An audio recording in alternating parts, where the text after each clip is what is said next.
ಸೊಗಸುಗೆ ಕಲರವ ಮಾಡಿ ಕಾಡಿದೆ. ಹೊಸ ಮಾತು ಹೊಸ ಮುತ್ತು, ಹೊಸ ಮಾತು ಹೊಸ ಮುತ್ತು ಬದುಕಿನ ತುಂಬ ತುಂಬಿದೆ.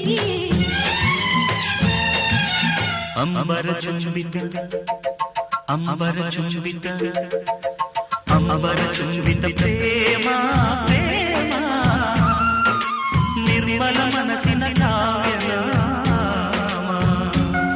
ಇದು